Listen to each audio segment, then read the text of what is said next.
एक छोटे से गांव में रघुनाथ, उसकी बूढ़ी माँ गंगा देवी और उसकी पत्नी सीमा एक टूटी हुई झोपड़ी में रहते थे।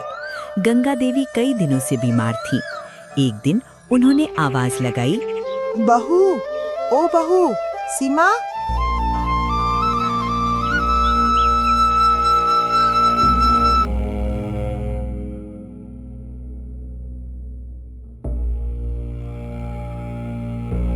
माँ जी, आपने मुझे बुलाया? गंगा देवी बोली, बेटी, जरा मुझे उठाकर बाहर बैठा दे, तेरे काम में थोड़ी मदद कर दूंगी। सीमा मुस्कुराकर बोली, नहीं माँ जी, आप आराम कीजिए, आपकी तबीयत ठीक नहीं है। गंगा देवी की आंखों में आंसू आ गए।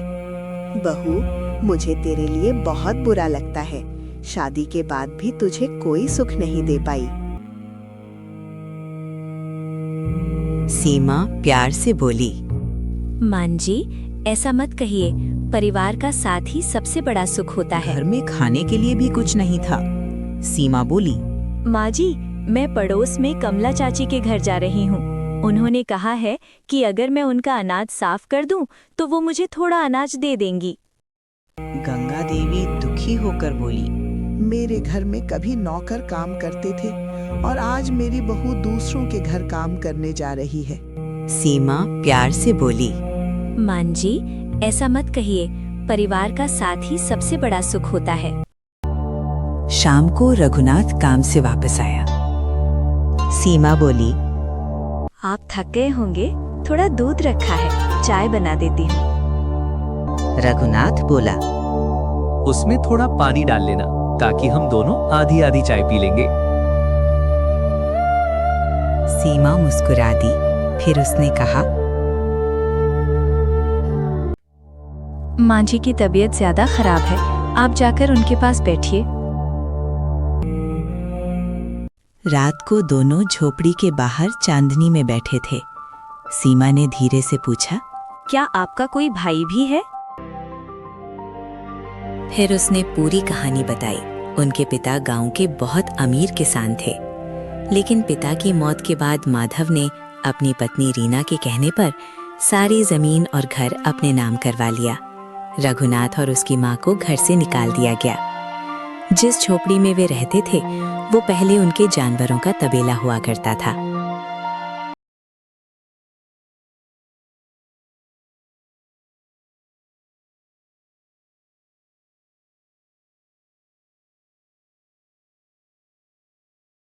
एक दिन रीना वहां आई और गुस्से में बोली, सुनो बुढ़िया, 4 दिन के अंदर ये झोपड़ी खाली कर देना, ये जमीन भी हमारी है।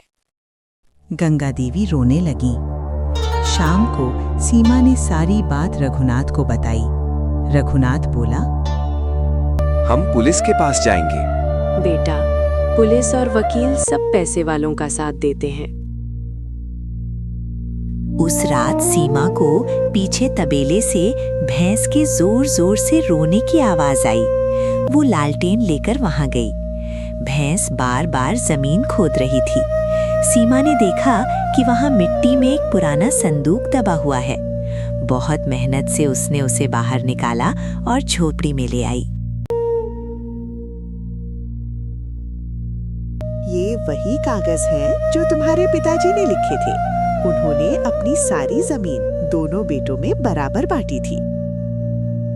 रघुनाथ और सीमा की खुशी का ठिकाना नहीं रहा। पुलिस और अपने वकील के साथ अगले दिन पहुंचे रीना, माधव और उनका वकील वहां पहुंचे। उन्होंने कहा, पुलिस बोला कि झोपड़ी खाली करो।